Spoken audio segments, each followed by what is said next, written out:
Thank you. President of the CFA Society in Sri Lanka, Aruna, office bearers of the CFA Society, distinguished invitees, ladies and gentlemen. I'm delighted to be here and be a part of tonight's celebrations. Thank you for inviting me to speak at this CFA Capital Market Awards 2024 event.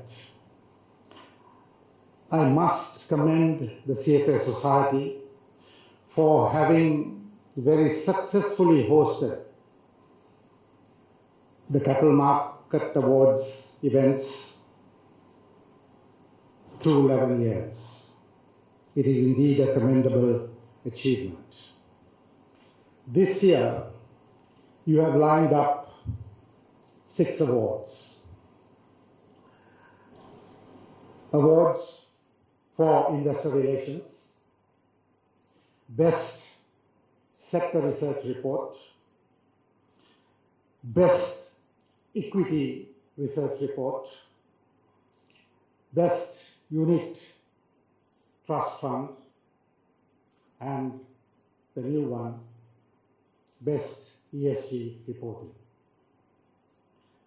I noticed that 3 of the awards that will be announced tonight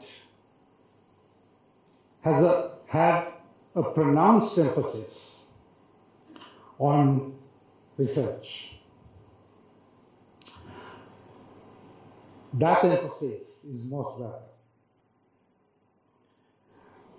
Why am I saying this? I'm saying it because the importance of research is underscored and embedded in the SEC Act as well as in the market intermediary rules. But a major weakness we continue to see in our capital market is the lack of objective, independent, high quality professional research to support investor guidance, investor advice, and investor decision making. Independent and objective research should form the basis for sound professional investment advice. How many investment advisors in the market today actually practice this? Over time, research reports seem to have become largely driven by narrow interests and short-term profit considerations of stockbrokers and market intermediaries, rather than be based on objective analysis of macroeconomic fundamentals, industry fundamentals, and business fundamentals. There have been several instances where stockbrokers and market intermediaries have prepared and used research to wrongly influence the behavior of market price. The depth of sell-side research in Sri Lanka is also not as strong and robust as in emerging and developed markets. Sri Lanka still lags behind in the frontier market category. Our research standards would require substantial improvement if we are to, amongst other things, take to the next level. How do we monitor the risk of company failures and its impact on investors. Who should be doing this? This is an important matter for research. It is a research responsibility. Stockbrokers and market intermediaries have a public interest responsibility. A public interest responsibility to address and assess such risks. Address them honestly and correctly in their research reports and in their investment advisory processes. That, ladies and gentlemen, takes me to the question, how do we build competitiveness in the market? We need to encourage and facilitate competition on quality research, competition on sound investment advice, compliance, fair market practice, etc., etc. We need to develop and introduce a set of objective research standards. Points we might have to consider in this regard are the research arm of a stockbroker or a market intermediary must be independent of investment advisors and investment managers to ensure objectivity and independence when preparing research reports. The interests of clients should not be placed above the interests of investment advisors and investment managers. Conflicts of interest should be minimized and properly managed to achieve objectivity and independence of research. Any actual, perceived, or potential conflicts of interest should be disclosed to the investment managers, present and prospective clients. I am aware that the CFA Society has some good research objectivity standards, good global research objectivity standards. So I see scope for the CFA Society in Sri Lanka, the SEC and the CSC to work together and develop a set of objectivity standards for research in the capital market. The SEC has a long-standing MOU with the CFA Society, under which we collaborate, we discuss, we work together on matters of policy formulation and advocacy.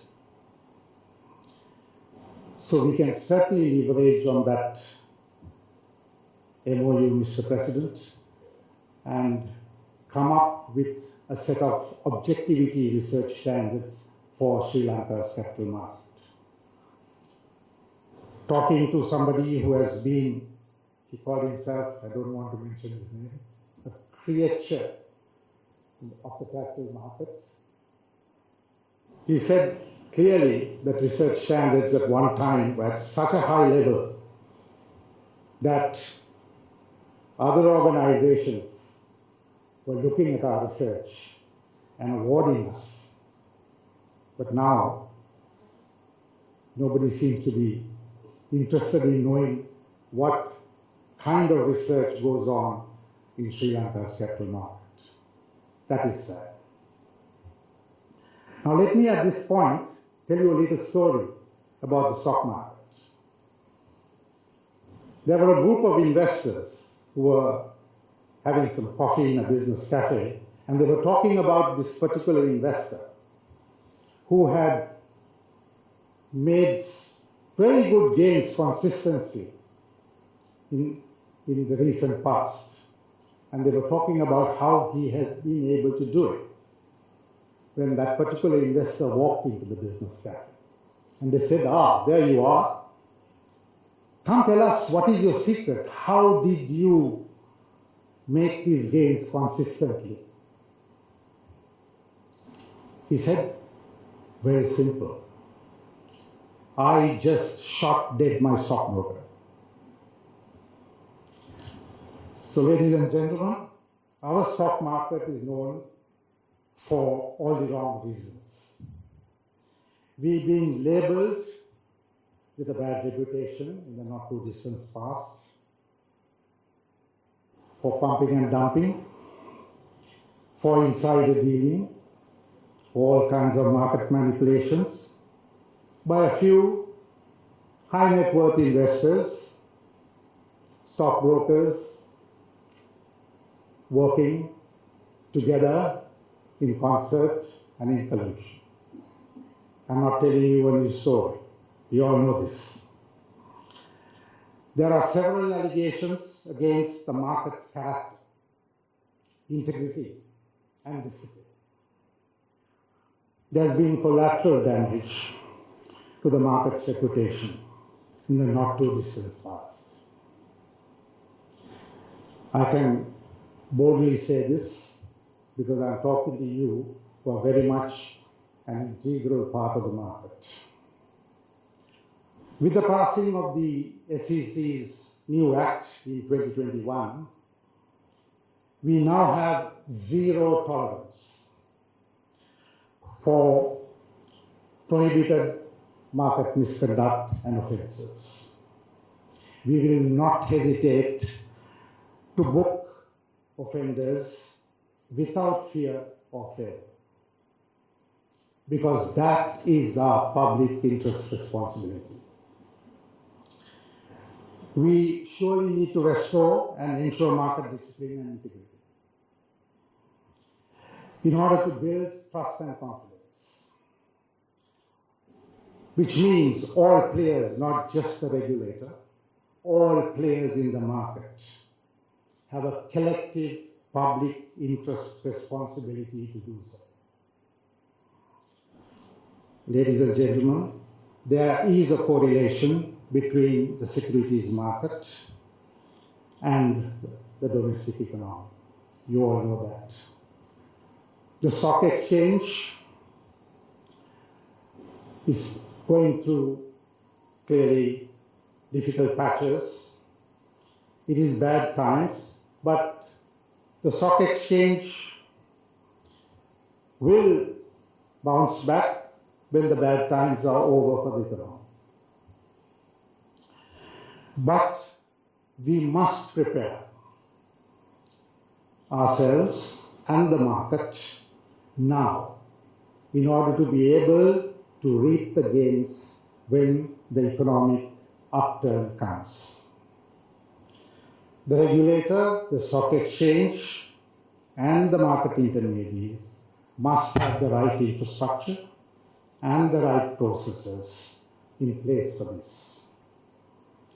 Steps are being taken in that direction under the SEC's capital market reforms agenda. I noticed that your main theme today is PPP, public-private partnership. Clearly, that's the way to go. PPP has been a subject for debate for a long time. Parts of it has worked, parts of it hasn't, for a variety of reasons. I guess the experts that they sit soon after I speak, I believe, will address that. But I must tell you this. Part of the PPP agenda is the SOE, State-Owned Enterprises Reforms and Divestiture Policy. And the SEC, along with the CSC, have created an enabling regulatory environment for SOE listings through a transitionary listing board which is suited for SOE listing, called the Catalyst Board. This is a 5-year transitionary board where SOEs can get listed, and over a period of 5 years they should aspire to move on to the main board, in the main market segment. So that's a regulatory facilitation in the PPP or on the PPP agenda. So my congratulations to all the award winners tonight. Let me wish you a great journey forward as you become role models for many others to follow in the future. But do remember that winning is not everything. Sustaining your victory and making it add value and have a positive and sustainable impact on the capital market will be an important responsibility on your shoulders. I wish you every success as you rise and strive to live up to that responsibility. Thank you all.